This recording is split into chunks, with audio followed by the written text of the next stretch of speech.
له فلا هادي له ونشهد أن لا إله إلا الله وحده لا شريك له ونشهد أن محمدا عبده ورسوله أما بعد فأعوذ بالله من الشيطان الرجيم بسم الله الرحمن الرحيم يا أيها الذين آمنوا استعينوا بالصبر والصلاة إن الله مع الصابرين ولا تقولوا لمن يقتل في سبيل الله أموات بل أحياء ولكن لا تشعرون وقال الله تبارك وتعالى في مقام آخر لئن شكرتم لأزيدنكم ولئن كفرتم إن عذابي لشديد وقال الله تبارك وتعالى في مقام آخر ما يفعل الله بعذابكم إن شكرتم وآمنتم وكان الله شاكرا عليما صدق الله العظيم۔ میرے انتہائی واجب الاحترام قابل صد احترام بھائیو، دوستو اور بزرگوں، آج 14 اگست 2026 عیسوی 30 صفر 1448 ہجری ہے۔ آج کا دن بڑا ہی بابرکت اور باسعادت دن ہے کہ اللہ تعالیٰ نے اس دن میں ہمیں مملکت خدا داد پاکستان کی صورت میں اللہ نے ایک عظیم نعمت عطا فرمائی۔ رب العالمین نے اس ملک کا جو انتخاب فرمایا تو یہ محض ایک اتفاق نہیں تھا، اللہ کی طرف سے ایک انتخاب تھا۔ پاکستان کی جو آزادی ہوئی ہے، رمضان المبارک کی 27ویں شب تھی، جمعۃ المبارک کی رات تھی، اور اگلا دن جمعے کا دن تھا کہ اللہ تعالیٰ نے ہمیں یہ مملکت عطا فرمائی۔ تمام مہینوں میں سب سے افضل مہینہ رمضان المبارک کا مہینہ ہے۔ رمضان المبارک کے مہینوں میں آخری عشرہ سب سے فضیلت والا ہے۔ آخری عشرے میں طاق راتیں اور فضیلت والی ہیں۔ طاق راتوں میں 27ویں شب اور زیادہ فضیلت والی رات ہے، تو 27ویں شب میں اللہ رب العزت نے ہمیں یہ ملک عطا فرمایا۔ ہفتے کے ایام میں جو شب جمعہ کی رات ہوتی ہے وہ افضل رات ہوتی ہے، تو شب جمعہ کی رات میں اعلان ہوا تھا، اور جو اگلا دن جب آزادی کا تھا تو وہ جمعۃ المبارک کا دن تھا۔ جیسے آج جمعے کا دن ہے، اسی طرح 14 اگست 1947 میں جب آزادی کا اعلان ہوا تو وہ بھی جمعے کا دن تھا۔ تو یہ رب العالمین کی طرف سے اللہ نے ہمیں ایک بہت بڑی نعمت عطا فرمائی۔ دو ملک ایسے ہیں جو نظریے کی بنیاد پر بنے ہیں۔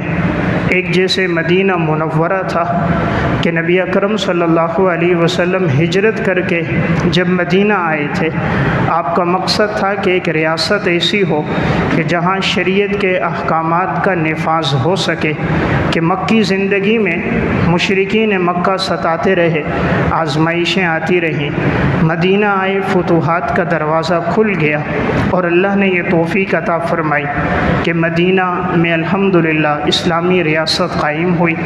تو مدینہ کی بنیاد بھی اس پر تھی کہ ایک اسلامی ریاست ہو، اور اللہ نے ہمیں جو ملک عطا فرمایا اس کے پیچھے بھی بنیاد تھی کہ پاکستان کا مطلب کیا، لا الہ الا اللہ، کہ لا الہ الا اللہ کے نعرے پہ بنا تھا۔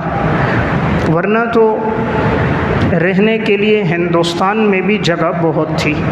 جو بنیاد اور وجہ تھی وہ دو قومی نظریے تھے کہ ہندو اور مسلمان یہ دونوں ایک ملک میں نہیں رہ سکتے، دونوں کی کا طرز عبادت الگ ہے، دونوں کی عبادت گاہیں الگ ہیں، دونوں کے رسم و رواج الگ ہیں، شادی بیاہ کے طریقے الگ ہیں۔ اس لیے ضرورت تھی کہ ایک ریاست ہو جہاں انسان آزادی کے ساتھ شریعت کے احکامات پہ چل سکے۔ تو اللہ تعالیٰ نے پھر ہمیں یہ ریاست پاکستان کی صورت میں اللہ نے عطا فرمائی۔ اس کے پیچھے کیا تاریخ ہے میں مختصر عرض کرتا ہوں۔ دور نبوت سے لے کر پاکستان کی آزادی تک نبی اکرم صلی اللہ علیہ وسلم کو اللہ رب العزت نے جو نبوت عطا فرمائی تھی وہ 610 عیسوی میں تھی۔ آپ کی پیدائش 570 عیسوی میں تھی۔ 40 سال کے بعد یعنی 610 عیسوی میں اللہ نے آپ کو نبوت دی۔ آپ کا مکی دور 13 سال کا تھا، مدنی دور 10 سال کا تھا۔ جب رسول اللہ صلی اللہ علیہ وسلم دنیا سے پردہ فرما گئے اس وقت 11 لاکھ مربع میل پر اسلام پھیل چکا تھا، اور رسول اللہ صلی اللہ علیہ وسلم سن 11 ہجری 12 ربیع الاول آپ دنیا سے چلے گئے۔ پھر حضرت صدیق اکبر رضی اللہ تعالیٰ عنہ خلیفہ بنے۔ 2 سال 2 مہینے 10 دن انہوں نے خلافت کی۔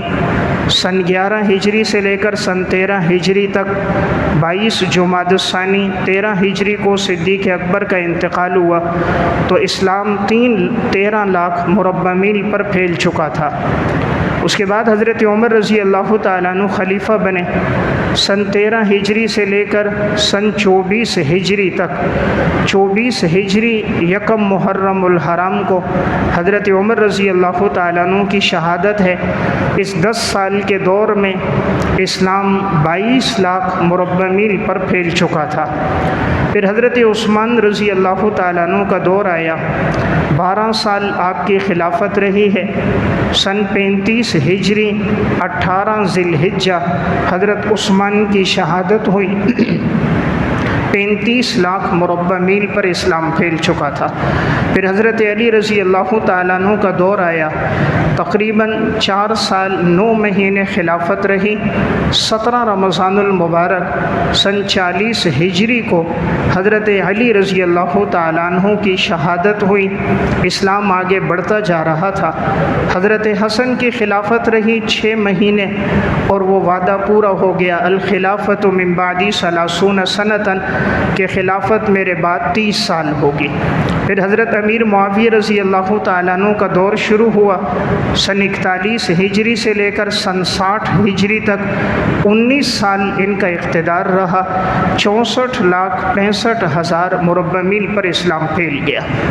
اس کے بعد ان کے بیٹے یزید خلیفہ بنے۔ 3 سال ان کا دور رہا ہے۔ یزید کے بعد اس کا بیٹا معاویہ خلیفہ تھا 9 مہینے، یہاں تک کہ سن 64 ہجری میں جب وہ خلافت سے دستبردار ہوا تو مروان کی حکومت آئی 9 مہینے۔ مروان کے بعد اس کا بیٹا عبد الملک، اس کا دور تھا سن 65 سے لے کر سن 85 ہجری تک۔ 20 سال عبد الملک بن مروان کا دور رہا۔ 85 ہجری میں جب عبد الملک کا انتقال ہوا تو اس کا بیٹا تھا ولید بن عبد الملک۔ تو سن 85 سے لے کر سن 95 تک 10 سال ولید بن عبد الملک کا دور تھا۔ اس ولید بن عبد الملک کے دور میں اس وقت ایک گورنر تھا حجاج بن یوسف۔ محمد بن قاسم جنہوں نے سندھ کو فتح کیا، اسلام کی آبیاری کا ذریعہ بنے، وہ حجاج بن یوسف کے بھتیجے تھے، بعض نے لکھا ہے بھانجے تھے۔ حجاج بن یوسف جو گورنر تھے ولید بن عبد الملک کے دور میں انہیں خط آیا اور اس میں ایک عورت نے یہ بات کہی کہ ہمیں راجہ داہر نے گرفتار کیا اور مسلمانوں پہ وہ ظلم کر رہا ہے، تم ہماری مدد کے لیے کسی کو بھیجو۔ تو راجہ داہر کے ماننے والے جو کارندے تھے جو مسلمان حج کے لیے جا رہے تھے انہوں نے ان کو گرفتار کر کے ان کا مال لوٹا، سامان لوٹا اور عورتوں کو قید کر دیا۔ تو جب حجاج کو یہ بات پہنچی تو حجاج نے ولید بن عبد الملک بادشاہ سے کہا کہ میں اپنے بھتیجے کو بھیجتا ہوں۔ انہوں نے اجازت دی۔ محمد بن قاسم کی عمر اس وقت 17 سال تھی اور یہ وہاں سے نکلے ہیں اور پھر یہ پہنچے ہیں سندھ میں۔ آج جو سندھ کو باب الاسلام کہا جاتا ہے، یہ محمد بن قاسم نے فتح کیا تھا جب یہ آئے تھے 711 عیسوی تھی۔ تو محمد بن قاسم سب سے پہلے راجہ داہر سے مقابلے کے لیے آئے کہ تم نے کس طرح ایک مسلمان عورت کو قید کیا اور تم ان پہ ظلم کر رہے ہو۔ ان سب کو رہائی دلائی۔ 3 سال محمد بن قاسم رہے ہیں، 711 عیسوی سے لے کر 714 عیسوی تک فتوحات بڑھتی گئیں۔ یہ علاقے سارے سندھ تک، ملتان تک کے علاقے محمد بن قاسم کے دور میں فتح ہو گئے۔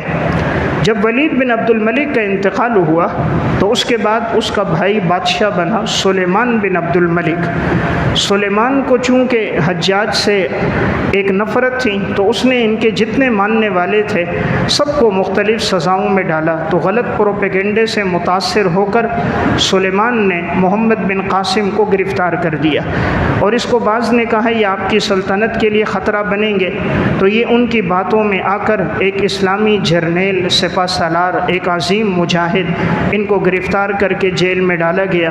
قید و بند کی صعوبتوں میں ان اپنوں نے ڈال کر ان کو شہید کر دیا، ورنہ یہ اسلام کا وہ عظیم سپوت اور رہنما تھے کہ جنہوں نے 17 سال میں ان علاقوں کو فتح کر دیا تھا۔ محمد بن قاسم کے بعد سندھ کے ان علاقوں میں، ہندوستان میں اسلام کی آبیاری شروع ہو گئی تھی، یہاں تک کہ سلطان محمود غزنوی کا والد سبکتگین افغانستان کے شہر غزنی سے یہ آیا، اور اس نے آ کر وہاں ہندوؤں سے ان کا مقابلہ ہوا۔ 21 سال اس کا اقتدار رہا ہے، فتوحات بڑھتی گئیں۔ اس کے بعد اس کا بیٹا تھا سلطان محمود غزنوی، اس کا دور آیا۔ یہ وہ شخص ہے کہ دنیا کے 2 بڑے فاتح گزرے ہیں، پہلے نمبر پر چنگیز خان ہے تو دوسرے نمبر پر سلطان محمود غزنوی ہے۔ 30 سال انہوں نے خلافت کی تھی اور اسلام آگے پھیلتا گیا۔ ہندوستان کے کئی علاقے ان کے دور میں فتح ہو گئے۔ اس دور میں راجہ جیپال تھا اور اس نے کہا تھا کہ آپ ہمارے اس بت سومناتھ کو نہ گراؤ، آپ ہم سے جتنی رقم لو، دولت لو، ہم دیں گے، لیکن آپ نے اس بت کو نہیں گرانا۔ سلطان محمود غزنوی نے کہا تھا یہ دھرتی خدا کی ہے، نظام اللہ کا نافذ ہوگا، سجدہ صرف اللہ کی ذات کو ہوگا، غیر اللہ کو نہیں ہوگا۔ کہا یہ بت نہ گراؤ، ہم سے پیسے لے لو، جو دولت مانگو، پیسہ مانگو، ہم تمہیں دیں گے۔ انہوں نے کہا مسلمان بت فروش نہیں ہو سکتا، بت شکن ہوتا ہے۔ حضرت ابراہیم علیہ السلام کی سنت کو زندہ کیا، انہوں نے بھی بتوں کو توڑا تھا۔ رسول اللہ صلی اللہ علیہ وسلم کی اس سنت کو زندہ کیا جب آپ فتح مکہ کے موقع پر آئے تھے اور ایک ایک بت کو آپ کے ہاتھ میں لاٹھی تھی، مارتے تھے۔ جاء الحق وزهق الباطل ان الباطل کان زہوقا، حق آ چکا ہے اور باطل مٹ چکا ہے، اور یقیناً باطل نے مٹنا ہی ہے۔ تو ابراہیم علیہ السلام اور رسول اللہ صلی اللہ علیہ وسلم کی سنت کو زندہ کر کے ساری دولت کو پاؤں کی ٹھوکر پہ رکھ کر انہوں نے سومناتھ کے اس بت کو گرا دیا۔ فتوحات بڑھتی گئیں۔ 30 سال سلطان محمود غزنوی کا دور رہا۔ سلطان کے بعد پھر آگے بابر شہاب الدین کا دور آیا، شہاب الدین غوری۔ شہاب الدین غوری کے علاقے میں بھی علاقے فتح ہوتے گئے۔ پھر تغلق دور حکومت آئی، اس کے 2 حکمران گزرے، سلطان محمود عادل اور تیمور مغلق، ان کا دور رہا ہے 22 سال۔ پھر یہ دور بھی آگے بڑھتا رہا، یہاں تک کہ پھر آگے جا کر مغلیہ سلطنت کی حکومت آئی، جن میں معروف جو گزرے ہیں وہ شاہ جہان تھے۔ شاہ جہان کے دور میں بھی فتوحات ہوتی گئیں، اور اس نے اپنے دور میں، اس دور کے اندر اس نے لال قلعہ بنایا، اور اس نے ایک خوبصورت مسجد تعمیر کی، اور اس نے لوگوں میں ایک دینی شعور بیدار کیا۔ اس کے بعد اس کا بیٹا اورنگزیب عالمگیر کا دور آیا۔ 49 سال اورنگزیب عالمگیر نے اقتدار میں گزارے ہیں۔ یہ نیک صالح بادشاہ تھا۔ اسی کے دور میں فتاوی ہندیہ نامی جو فتاوی آج موجود ہیں وہ اورنگزیب عالمگیر کے دور میں لکھے گئے، اور یہی بادشاہ تھا جو اپنے ہاتھ سے کتابت کرتا قرآن کریم کی، اور اس پہ کچھ ہدیہ مل جاتا، اسی پہ زندگی گزارتا تھا۔ ساری زندگی اس نے صوم و صلات میں گزار دی۔ ہندوستان ہی کے بادشاہوں میں ایک بادشاہ پھر گزرا ہے، سلطان شمس الدین التمش۔ یہ وہ بادشاہ تھا، اس میں اتنا عدل اور انصاف، پرہیزگاری اور عبادت کا ذوق تھا کہ خواجہ بختیار کاکی رحمۃ اللہ علیہ ہندوستان کے بڑے اللہ کے ولی گزرے۔ جب ان کے انتقال کا وقت تھا، انہوں نے وصیت کی تھی کہ میری نماز جنازہ وہ پڑھائے، نمبر 1 جس سے کبھی تکبیر اولیٰ فوت نہ ہوئی ہو، نمبر 2 نماز جنازہ وہ پڑھائے جس سے عصر کی سنتیں کبھی نہ چھوٹی ہوں، نمبر 3 وہ پڑھائے جو ساری زندگی عفیف پاک دامن رہا ہو، کبھی معاذ اللہ زنا نہ کیا ہو۔ یہ واقعہ ہندوستان کے بزم رفتہ کی سچی کہانیوں میں اور تاریخ ملت میں ہے۔ جب خواجہ بختیار کاکی کا جنازہ لایا گیا تو ہزاروں لوگ جنازے میں موجود تھے۔ خواجہ کی وصیت جب سنائی گئی کہ جنازہ وہ پڑھائے جس سے کبھی تکبیر اولیٰ نہ چھوٹی ہو، جنازہ وہ پڑھائی جس سے کبھی عصر کی 4 سنتیں نہ چھوٹی ہو، زندگی اس نے پاک دامنی میں گزاری ہو، کوئی آگے نہ بڑھ سکا، حالانکہ خواجہ کے بڑے خلفاء موجود تھے، تو اس دور کا یہ بادشاہ شمس الدین التمش آگے بڑھا اور اس نے خواجہ کے کفن کو اٹھایا، خواجہ کی پیشانی کو بوسہ دیا، فرمایا آپ تو چلے گئے، میرے راز کو فاش کر دیا۔ خواجہ بختیار کاکی کا مقصد تھا کہ لوگوں کو پتہ چلے کہ ان کا بادشاہ کیسا نیک اور پرہیزگار ہے، کہ اس نے زندگی کیسی پاک دامنی میں گزاری ہے، صوم و صلات کا کیسا پابند ہے۔ تو خواجہ نے چاہا کہ میں جاؤں اور اللہ نے جو ان کو عزت دی ہے عوام کے سامنے بھی آ جائے کہ یہ محض ایک بادشاہ نہیں، محض ایک لیڈر نہیں، صوم و صلات کا پابند، شریعت کے احکامات پر عمل کرنے والا ہے۔ تو شمس الدین التمش آگے بڑھے اور اس نے کہا الحمدللہ جب سے ہوش سنبھالا ہے آج تک تکبیر اولیٰ کبھی فوت نہیں ہوئی، جب سے ہوش سنبھالا ہے کبھی عصر کی سنتیں نہیں چھوٹی، اور ساری زندگی عفت پاک دامنی میں گزری ہے کہ آج تک اللہ نے زنا فحاشی سے مجھے بچایا۔ تو سلطان نے جنازہ پڑھایا۔ تو یہ دور گزر رہا تھا مسلمانوں کا ہندوستان میں، 1000 سال مسلمانوں نے ہندوستان میں حکمرانی کی ہے۔ اب انگریز نے دیکھا کہ مسلمانوں کا اقتدار بڑھتا جا رہا ہے، لوگ رفتہ رفتہ دین پر آ رہے ہیں، فتوحات کا دروازہ کھل چکا ہے، تو انگریز 1600 عیسوی میں ایسٹ انڈیا کمپنی کے نام سے بر صغیر میں داخل ہوا۔ ہمیشہ ہر دور میں یہود و نصارہ کی یہ سازش رہی ہے کہ وہ سب سے پہلے معیشت کو اپنے قبضے میں کرتے ہیں، جب معیشت اور تجارت ان کے پاس آ جائے تو پھر باقی لوگوں کو اپنے ہاتھ میں لینا آسان ہو جاتا ہے۔ تو 1600 عیسوی میں یہ لوگ بر صغیر میں آئے، نام تھا کہ ہم ایسٹ انڈیا کمپنی کو لے کر آئے ہیں، لوگوں کو تجارت دیں گے، ذریعہ معاش بڑھے گا، لوگوں کو مزدوریاں دیں گے۔ تو ساحل سمندر کی جو پٹی تھی انہوں نے اس پر قبضہ کیا، اور یہ مقصد لے کر کے یہاں سے ہم بحری جہازوں کے ذریعے پوری دنیا میں ہم درآمدات برآمدات کا سامان اور ساری دنیا کے ساتھ تجارتی تعلق یہاں رکھیں گے۔ اب انہوں نے یہ دور آنے کے بعد آہستہ آہستہ معیشت اپنے قبضے میں لے لی، جو بڑے حکمران تھے ان کو اپنی سازشوں میں لایا، لوگوں کو مال دیتے رہے، پیسہ دے کر اپنا ہم نوا بنا دیا، ہندوؤں پہ مال خرچ کر کے ان کو اپنے ساتھ جوڑ دیا۔ اب اس دور کے جب مسلمان کمانڈروں نے دیکھا، حکمرانوں نے دیکھا کہ ان کے ہاتھ میں تو معیشت آ چکی ہے اور رفتہ رفتہ یہ ملک پر قبضہ کرنے کا بہانہ ڈھونڈنا چاہ رہے ہیں، تو اس دور کے اندر ایک بڑے ہی بہادر انسان گزرے تھے، ٹیپو سلطان کے والد حیدر علی، اور ان سے پہلے گزرے جسے تاریخ نواب سراج الدولہ کہتی ہے۔ نواب سراج الدولہ انگریز کے مقابلے میں اٹھے اور تمام لوگوں کو متحد کر کے ان کے خلاف جہاد کیا، فتوحات بڑھتی گئیں، قریب تھا کہ ہندوستان پر دوبارہ مسلمانوں کی مکمل سلطنت آ جائے۔ انگریز نے ہر دور میں مسلمان کے خلاف مسلمان کو اٹھایا، مال دے کر، دولت دے کر، پیسہ دے کر، غداری پر وہ مسلمان کو ہی کھڑا کرتا ہے۔ تو اس دور میں میر جعفر تھا، اسے پیسہ دیا، دولت دے کر اس کو خرید لیا اور کہا کہ تم ہماری سازش کا حصہ بنو، ان کو شہید کرنا ہے۔ تو میر جعفر نے پیسہ لے لیا اور ان کے باتوں میں آ کر نواب سراج الدولہ جہاں ٹھہرے ہوئے تھے اور آرام کر رہے تھے، انہوں نے قلعے کا دروازہ کھولا، انگریز کی وہ فوج اندر آئی اور نواب تنہائی میں تھے، معلوم نہیں تھا، اور ان کی شہادت ہو گئی۔ اس کے بعد جب آئے حیدر علی ٹیپو سلطان کے والد، انہوں نے جنگیں 2 لڑی ہیں، انہی میں معروف میسور کی جنگ تھی، اللہ نے وہاں بھی مسلمانوں کو فتح دی، یہ آگے بڑھتے رہے۔ ان کے بعد ان کا بیٹا ٹیپو سلطان آیا۔ ٹیپو سلطان بڑے ہی بہادر تھے، شجاعت قوت اللہ نے بہت عطا فرمائی تھی۔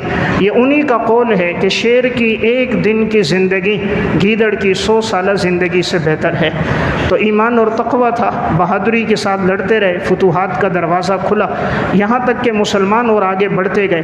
اب انگریز نے دیکھا ان کا مقابلہ مشکل ہے، تو اس نے ایک اور غدار یہاں کھڑا کیا جس کو تاریخ میر صادق کہتی ہے۔ میر صادق کو بھی پیسے دے کر، زمینیں دے کر خرید لیا، یہاں تک کہ ٹیپو سلطان کی بھی شہادت ہو گئی۔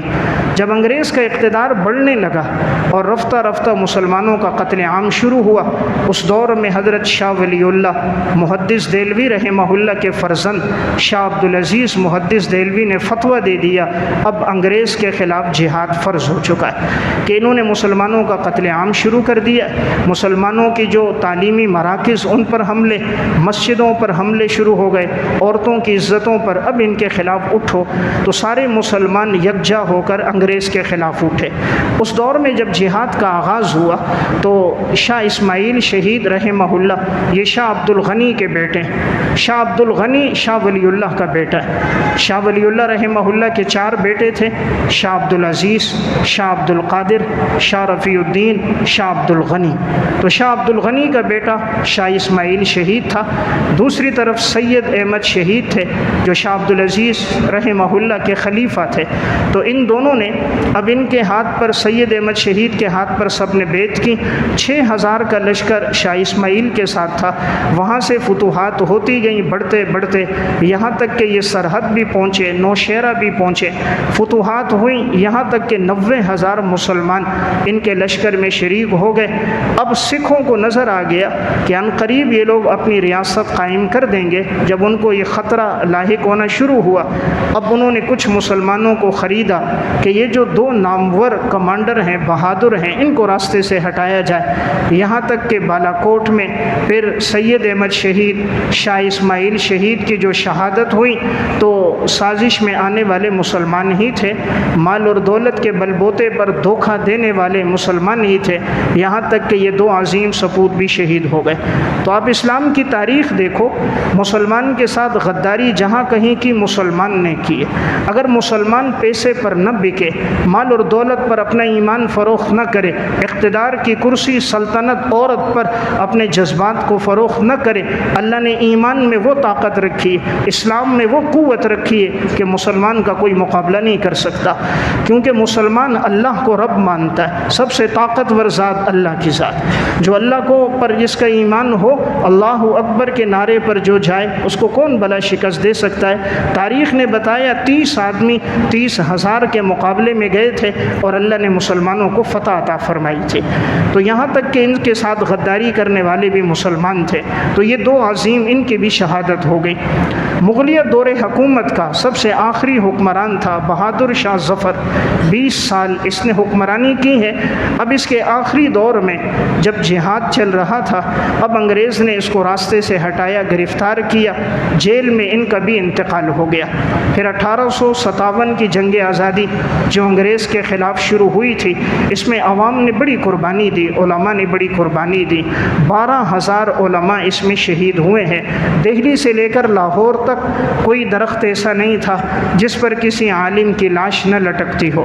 مسٹر ٹامسن ایک انگریز مورخ ہے، وہ کہتا ہے میں نے دیکھا تھا 40 علماء تھے، انگارے بچھے تھے، اور انگریز کہتا تھا تم اپنے فتوے سے رجوع کر لو کہ جہاد انگریز کے خلاف فرض نہیں ہے، ہم معافی مانگتے ہیں، ہم تمہیں چھوڑ دیں گے۔ کہا وہ 40 علماء انگاروں پہ شہید ہو گئے لیکن کوئی اپنے موقف سے پیچھے نہیں ہٹا۔ کہا 82 سال کا ایک بوڑھا عالم تھا، انگریز نے اپنی بیوی سے کہا تجھے ایک منظر دکھاؤں، توپ کے سامنے کھڑا کر دیا اور اس سے کہا اپنے فتوے سے رجوع کر دو۔ اس نے کہا نہیں، انگریز کے خلاف جہاد فرض ہے، مسلمانوں کو جہاد کر رہے۔ اس نے توپ کا بٹن دبایا، 82 سال کے اس بوڑھے عالم کے اعضاء ہواؤں میں، فضاؤں میں بکھر گئے۔ اتنی قربانیوں کے بعد پھر جا کر آگے وطن عزیز ہمیں ملا ہے۔ سب سے پہلے اس کا جو خواب دیکھا حکیم الامت مولانا اشرف علی تھانوی صاحب رحمۃ اللہ علیہ، حضرت نے فرمایا ایک آزاد ریاست ریاست ہو کہ مسلمان آزادی کے ساتھ اللہ رسول کے احکامات پر عمل کر سکیں۔ حضرت ہی کے آگے علامہ ظفر احمد عثمانی، علامہ شبیر احمد عثمانی رحمہ اللہ اسی نظریے کو لے کر آگے چلے۔ 1930 عیسوی تھی، علامہ محمد اقبال رحمہ اللہ نے الہ آباد کا خطبہ دیا۔ اس تقریر میں انہوں نے کہا، دو قومی نظریوں کی بات کی کہ مسلمان اور ہندو الگ الگ قوم ہیں، الگ الگ ان کے نظریے ہیں، عبادت کا طریقہ الگ ہے، تو ایک الگ ملک ہونا چاہیے جہاں آزادی کے ساتھ ہم اسلام کے احکامات پر عمل کریں۔ 1930 عیسوی میں یہ بات علامہ محمد اقبال نے کی۔ 1940 عیسوی میں مارچ کے مہینے میں پھر لاہور میں قرارداد مقاصد جو ہوئی، اس کے اندر یہ بات طے ہو گئی کہ ہمیں ایک جماعت بنا کر اس کے منشور پہ عمل کر کے آزادی کی تحریک چلانی ہوگی۔ پھر وہ آزادی کی تحریک چلی۔ 1945 عیسوی دسمبر کا مہینہ تھا، مسلم لیگ جماعت کے نام سے جماعت وجود میں آئی اور 30 کی 30 سیٹیں اللہ نے انہیں عطا فرمائی۔ پھر یہاں تک کہ 1947 عیسوی 14 اگست 27ویں شب میں اللہ نے ہمیں یہ ملک عطا فرما دیا۔ اس کے پیچھے قربانیاں کتنی تھیں؟ 1 کروڑ مسلمانوں نے ہجرت کی تھی آزادی کے لیے۔ 1 کروڑ مسلمان ہجرت کر کے آئے تھے، 10 لاکھ افراد نے اس کے لیے قربانیاں دی تھیں۔ جب ٹرین وہاں سے چل کر لاہور آ رہی تھی تو سکھوں نے اندر چڑھ کر قتل عام شروع کر دیا تھا۔ ٹرین کا کوئی ڈبہ ایسا نہیں تھا جس سے کسی مسلمان ماں، بہن، بیٹی یا کسی بوڑھے کا خون نہ ٹپک رہا ہو۔ جب تک وہ لاہور پہنچی تھی سارے راستے میں خون ہی خون تھا۔ کتنی ہی مائیں، بہنیں اور بیٹیاں تھیں جنہوں نے اپنی عزت بچانے کے لیے ان ہندوؤں اور سکھوں سے، کسی نے دریاؤں میں چھلانگ لگا دی، کوئی نہروں میں کود پڑی کہ ہماری عزتیں محفوظ ہو جائیں۔ یہ سب قربانیوں کے پیچھے ایک نعرہ تھا، جو نعرہ تھا پاکستان کا مطلب کیا؟ لا الہ الا اللہ۔ یہ لا الہ الا اللہ کی بنیاد پہ بنا تھا۔ کیا بوڑھا، کیا جوان، کیا بچہ، کیا ماں، کیا بہن، سب کی زبان پر یہ ایمان کا جذبہ تھا۔ اس نعرے پر ان لوگوں نے قربانیاں دے کر یہ مملکت ہم اس کی آزادی کا وہ لوگ ذریعہ بنے۔ تو اس کی قدردانی یہ ہے، آج 14 اگست کا دن ہے، قدردانی یہ ہے، یوم آزادی کا تقاضا یہ ہے، آج کے دن ہم اللہ کا شکر ادا کریں کہ مولا کریم تو نے ہمیں آزاد ملک عطا فرمایا۔ آج کے دن کا تقاضا یہ نہیں کہ موٹر سائیکل کے سلنسر کھول دیے جائیں، کبھی ایک گلی میں، کبھی دوسری گلی میں، کبھی ایک روڈ پہ، کبھی دوسری سڑک پر دوسروں کو تکلیف دینا، اذیت دینا، یہ اسلام کا حکم نہیں۔ آج کے دن کا تقاضا یہ نہیں کہ موسیقی لگا کر روڈوں پر نوجوان ناچنا شروع ہو جائیں، بے حیائی فحاشی ہو جائے، لڑکا لڑکی ایک دوسرے کے گلے میں گلے ملا کر، ہاتھ میں ہاتھ ڈال کر، اس کے لیے ملک نہیں بنا۔ اگر ان ماؤں بہنوں کو پتہ ہوتا کہ اس ملک میں ایسے واقعات بھی ہونے، آج سے چند دن پہلے 1.5 سال کی بچی کے ساتھ معاذ اللہ بدکاری کی گئی اور بچی کا انتقال ہو گیا۔ ان کے پیچھے تو جذبہ تھا، ایک ملک بنے گا جہاں اسلام کا نفاذ ہوگا، شریعت کے احکامات نافذ ہوں گے، قرآن و سنت کی تعلیمات سے لوگ وابستہ ہوں گے۔ تو اس دن کا تقاضا موسیقی نہیں، فحاشی نہیں، اوریانی نہیں، اس دن کا تقاضا اللہ کا شکر ادا کرنا ہے۔ آج آزادی کی نعمت فلسطین کے مسلمانوں سے پوچھیں جو آزاد نہیں ہیں۔ آج فلسطین کے اندر مسلمان کتنے مشکل حالات میں، وہ بیت المقدس میں آزادانہ عبادت نہیں کر سکتے، گھروں میں نہیں رہ سکتے۔ کتنے فلسطینی ہیں، کوئی گھر ایسا نہیں جہاں کسی کی شہادت نہ ہو، کسی کا بھائی شہید، کسی کا بیٹا شہید، کسی کا والد شہید، کسی کا خامن شہید۔ شہادتوں کی ایک داستان ہے۔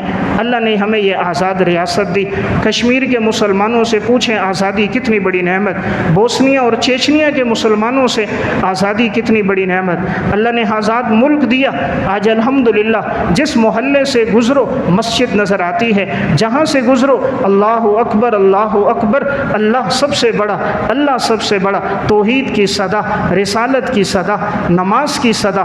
اللہ نہ کرتا اگر یہ ملک آزاد نہ ہوتا، ہم کہیں ہوتے تو مندر بنے ہوئے ہوتے، بتوں کو سجدہ ہو رہا ہوتا، گائے کا پیشاب پیا جا رہا ہوتا۔ اللہ کا شکر آج ہماری پیشانیاں رب کے سامنے جھک رہی ہیں۔ خدا کا شکر عید الاضحیٰ کا موقع ہے، ہر مسلمان قربانی کر رہا ہے۔ اللہ نے آزاد ریاست دی، ایسا ملک عطا فرمایا، اس کی قدر کرے۔ ساری دنیا میں 57 اسلامی ممالک میں اگر کوئی ملک 8ویں طاقت ہے تو پاکستان ہے۔ پوری دنیا کے 57 ممالک ہیں، 57 ممالک میں ایٹمی طاقت اللہ نے پاکستان کو عطا فرمائی۔ 28 مئی 1998 عیسوی میں جس وقت ایٹم بم مارا گیا، پوری دنیا میں خوشی کی لہر دوڑ گئی تھی۔ چیچنیا کے مسلمان، بوسنیا کے مسلمان، فلسطین کے مسلمان خوش تھے، مٹھائیاں تقسیم ہو رہی تھیں کہ آج الحمدللہ ایک ملک ایسا ہے کہ جس کو اللہ نے قوت اور طاقت دی۔ کبھی یہود و نصارہ اگر اٹھے اسلام کے خلاف، اسرائیل اٹھے، امریکہ اٹھے، تو مقابلے کے لیے ملک ساتھ دے گا۔ تو اللہ نے ہمیں یہ عظیم نعمت عطا فرمائی، یہ اللہ رب العزت کا شکر ہے۔ رب العالمین نے اس ملک میں تمام خوبیاں رکھی، ہر اعتبار سے اللہ نے ہمیں نوازا ہے۔ اگر کسی چیز کی کمی تھی، ہمیں قیادت اچھی نصیب نہیں ہوئی، ورنہ اللہ نے ہر خوبی اس ملک میں رکھی ہے۔ اللہ نے اس ملک میں چاروں موسم رکھے ہیں، دنیا کا کوئی ملک ایسا نہیں جس میں چاروں موسم ہو۔ آپ امریکہ، یورپ، برطانیہ میں چلے جائیں، 6 مہینے 7 مہینے سردی، اتنی زیادہ گھروں سے نکلنا مشکل۔ اللہ نے چاروں موسم دیے، کبھی سردی کی بہاریں ہیں، کبھی گرمی کا موسم، کبھی خزاں ہے اور کبھی بہار ہے۔ چاروں موسم اللہ نے عطا فرمائے، ہر موسم میں کام ہو رہا ہے، ہماری معیشت رکتی نہیں، مزدور کا کام رکتا نہیں، 12 مہینے کام چل رہا ہے۔ وہاں دیگر علاقوں ملکوں میں اتنی برف باری کہ کام کرنا مشکل، اللہ نے چاروں موسم عطا فرمائے۔ وہ ملک عطا فرمایا اللہ نے کہ جس کی سرزمین میں ہر پیداوار اگ سکتی ہے، جو بھی انسان پیداوار اگانا چاہے اللہ نے یہ سرزمین ایسی دی ہے، اس میں ہر پیداوار اگتی ہے۔ یہاں کا آم، دنیا کے آموں میں دیکھو وہ ذائقہ نہیں جو اللہ نے یہاں رکھا، یہاں کا چاول وہ ذائقے والا دنیا کے کسی جگہ دیکھو ذائقہ نہیں ملے گا۔ اصل فروٹ اگر آپ کھاؤ جو صحیح پکا ہوا ہو، کاربیٹ سے پکا ہوا نہ ہو، اسے بیج اصل لگا ہو، پانی ٹھیک سے لگا ہو، اس کا جو ذائقہ ہوگا پوری دنیا کے پھلوں میں اللہ نے وہ ذائقہ نہیں رکھا ہوگا۔ آج بھی دنیا کے پھل ایک طرف رکھو، یہاں کا پھل ایک طرف رکھو، ذائقہ سب سے بہترین ہوگا۔ اللہ نے حسین ترین ملک عطا فرمایا، ایسا حسن اللہ عطا فرمایا۔ آج بھی اگر سوات میں، مری میں، ناران میں، کاغان میں، آج آپ سرحدی علاقوں کی طرف جاؤ، یہ جو فضاؤں پر بچھا ہوا سبزہ، یہ اونچے پہاڑ، یہ بہتے چشمے، یہ پانی اور یہ دریا، یہ فضائیں اور یہ خوبصورت منظر، آج کشمیر کے وادیوں میں چلے جاؤ، جنت کی نظیر نظر آتی ہے۔ اللہ نے یہ سلطنت ہمیں عطا فرمائی۔ حسن و جمال کے اعتبار سے بھی اللہ نے ہمیں ایسا ملک دیا، پوری دنیا میں اس کی نظیر نہیں ہے۔ کہیں کمی ہے، مخلص لوگ نہیں ملے، حکمران مخلص نہیں ملے، کابینہ مخلص نہیں ملی، ورنہ اللہ نے عطا کرنے میں کوئی کمی نہیں چھوڑی۔ آج بلوچستان میں کتنی معدنیات ہیں، ایک اگر آپ کوئلہ نکال دو صحرائے تھر سے، اتنا کوئلہ ہے کہ اس کی اگر بجلی بنائی جائے، صرف پاکستان نہیں 5 ملکوں کو بجلی دے وہ ختم نہیں ہوگی۔ سب سے بڑا ڈیم پاکستان میں بنا ہوا ہے، مٹی کا بنا ہوا تربیلا ڈیم، 5000 میگاواٹ بجلی بنا رہا ہے، پوری دنیا میں اس کی نظیر نہیں ملتی۔ دنیا کی تمام قوموں میں ذہین ترین قوم اللہ نے ہمیں عطا فرمائی، ذہین ترین قوم پاکستان کے لوگ ہیں، یہ مسلمان ہیں، لیکن کاش ان کی ذہانت اچھی لگتی۔ آج ذہانت دھوکے میں لگ گئی، فراڈ میں لگ گئی، 2 نمبری میں لگ گئی۔ اگر یہ ذہانت اسلام پہ لگتی، دین میں لگتی، پاک دامنی عفت میں لگتی، اللہ انہیں عزتیں عطا فرما دیتا۔ پوری دنیا میں 65% نوجوان صرف پاکستان میں ہیں۔ اس وقت ہماری آبادی اس وقت 24 کروڑ 15 لاکھ ہے، 24 کروڑ 15 لاکھ آبادی ہے، جس میں نوجوان 15 سال کی عمر سے لے کر 29 سال کی عمر تک نوجوانوں کی کل تعداد 15 لاکھ ہے۔ یعنی گویا آبادی میں 15 کروڑ ہے، 2/3 اس وقت نوجوان ہیں، 2/3 نوجوانوں کی اللہ نے آبادی دی ہے۔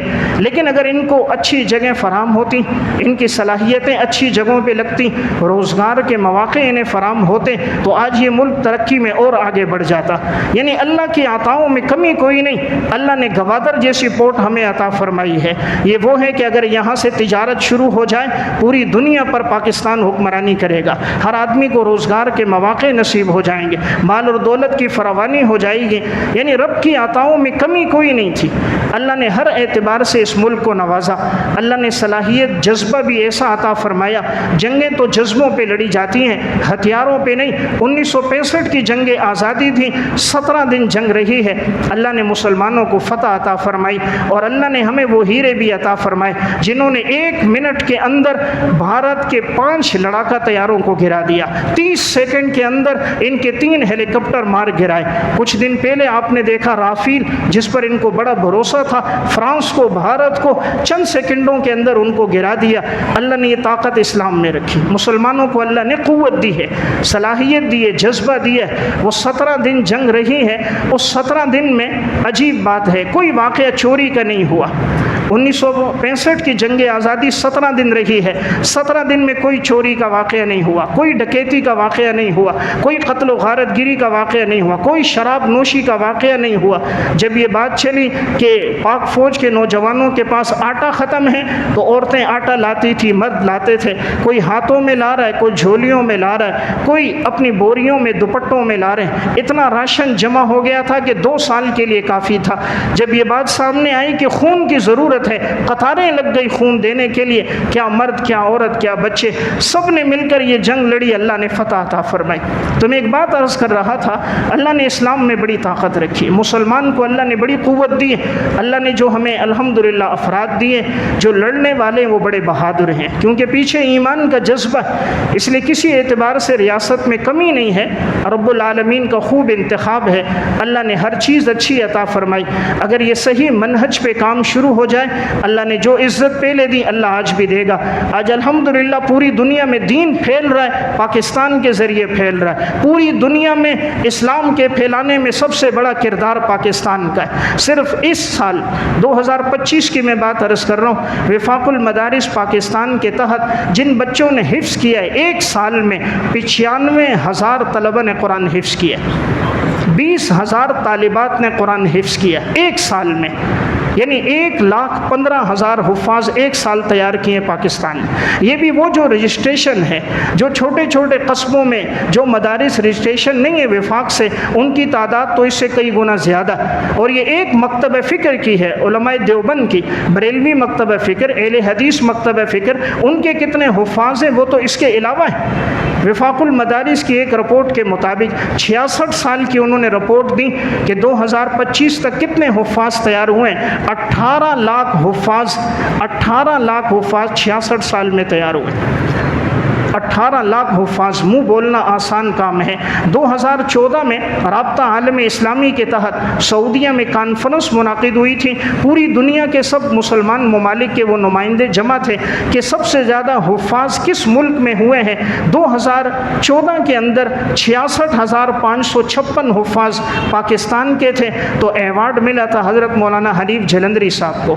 تو میں عرض کر رہا ہوں پوری دنیا میں حفاظ ہیں، علماء ہیں، رہبر ہیں، دین کے مقتدا ہیں، پاکستان فراہم کر رہا ہے۔ آج کبھی ایسا نہیں ہوا رمضان کا مہینہ آتا ہو قرآن کا حافظ نہ ملتا ہو، رمضان کا مہینہ آتا ہو کوئی تراویح سنانے والا نہ ملتا ہو، کبھی ایسا دن نہیں آیا مسئلہ پوچھنے کی ضرورت ہو کوئی مفتی نہ ملتا ہو، وعظ کی ضرورت ہو کوئی عالم نہ ملتا ہو، دین کے دعوت کے لیے کوئی ساتھی نہ ملتا ہو۔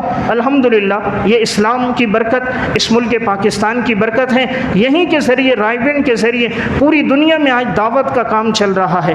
اللہ نے لاکھوں لوگوں کو ہدایت عطا فرمائی، تبلیغی جماعت کی صورت میں اللہ نے مرکز اسے بنایا، ساری دنیا میں الحمدللہ دعوت کا کام پھیل رہا ہے۔ تو میں نے عرض کیا دین بھی بڑھتا جا رہا ہے، تو یہ بڑی خوشائن بات ہے، اسلام کی آبیاری ہو رہی ہے، لوگ رفتہ رفتہ اسلام میں داخل ہو رہے ہیں۔ اس وقت پوری دنیا میں سب سے زیادہ مسلمان انڈونیشیا میں ہیں، اس کے بعد پاکستان میں۔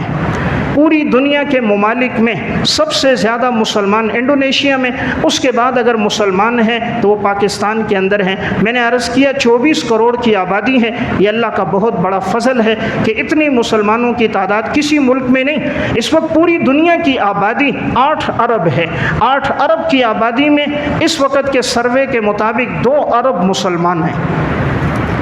8 ارب کی آبادی میں 2 ارب مسلمان ہیں۔ اس وقت پہلے عیسائیت کی تعداد زیادہ، دوسرے نمبر پر مسلمان ہیں، لیکن الحمدللہ 2050 عیسوی تک جو سروے ہو چکے، غیروں نے سروے کیا، امریکہ اور یورپ نے، انہوں نے کہا لوگ کثرت سے اسلام میں داخل ہو رہے ہیں، دن بدن مسلمان ہوتے جا رہے ہیں، عورتیں کثرت سے مسلمان ہو رہی ہیں۔ 2050 عیسوی تک انشاءاللہ دنیا کے مذاہب میں سب سے بڑا مذہب اسلام ہوگا۔ جتنی کثرت سے لوگ مسلمان ہو رہے ہیں، جتنی کثرت سے امریکہ یورپ میں لوگ اسلام میں داخل ہو رہے ہیں، ان کا جتنا منفی پروپیگنڈا چلا، جتنی کوششیں چلی، وہ اسلام کو روک نہ سکے۔ اسلام میں حقانیت ہے، اسلام میں سچائی ہے، اس میں زندگی کا سکون ہے، اس میں گھر کی زندگی ہے۔ آج دیکھیں یہ ملک ہے، اسلام ہے، بوڑھوں کا ادب اور احترام ہے۔